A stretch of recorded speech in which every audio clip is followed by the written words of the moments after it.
So how you doing? Hey, today we are going to run the Poland Counter Vibe 3400. So whenever I got that saw and I was here looking at it, I was looking at the chain that TW had on the saw. If you're not familiar with who TW is, he has a YouTube channel, Dub's Saw Shop. So he built that saw for me. Pretty, extensive rebuild. Did some machine work to it to help it out. Gave the saw some extra love, make her perform a little better than it could, or than what it did at the factory.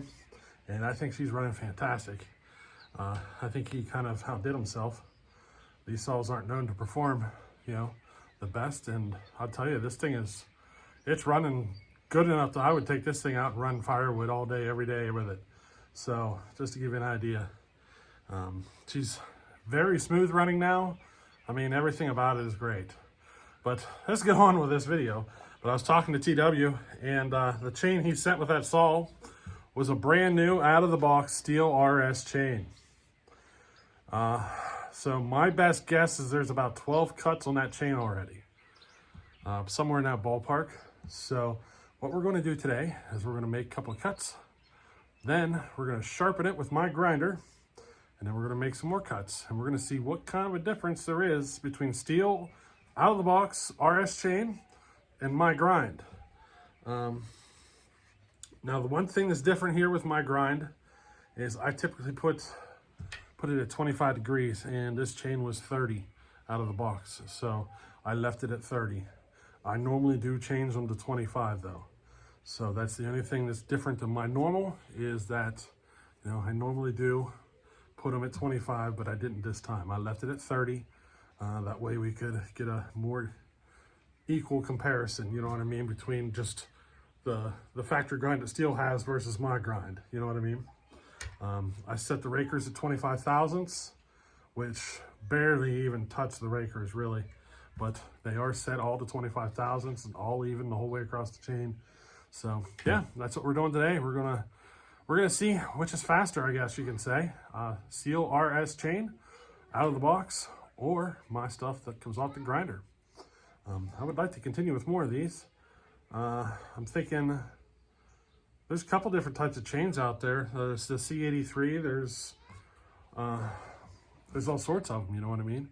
That Hexacut. So maybe we'll continue with this little series here and buy some of them chains. The thing that'll suck though is I'll have to take that chain, make the test cuts, then come in and grind that chain to my setup and then compare it. You know what I mean? I'd literally only get a half a dozen cuts off of that chain, and I'd be grinding on it. So that's the only thing that'll suck. And eventually I'm thinking maybe we should take this into square ground. What do you think? An out of the box square ground versus my grind. We'll kind of see. Let's maybe even see if we can figure out a way to get my grinder on a round to keep up with a square. So yeah, that's kind of where I'm developing this, and kind of where it's headed. But anyway, let's get on with it and see how she does. This is the Stihl RS chain out of the box. All right.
right, so that's the Stihl RS. Now I'm going to show you what my chain performs like. And then at the end of this, we'll put the two chains together side by side, RS on one side, mine on the other, and we'll see how much of a difference there is between the cuts. Alrighty, so.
Alrighty, so that's it. I actually don't know which chain's going to be faster. I'm pretty certain mine is. Just it felt faster by about a second, maybe a little more, but we'll see. I'm just now, putting this video together, so I haven't got to, watch it. So I'm going to get to find out as you guys do. But yeah, hope you enjoyed this little video, and I think in maybe our next one will be, because I'll have to buy it. What's it going to be? That Hexacut or C83? I'm thinking those two should be coming up next. So, yeah, we'll see which one we get. Alrighty, so hey, hope you enjoyed this one. See you in the next one. Later.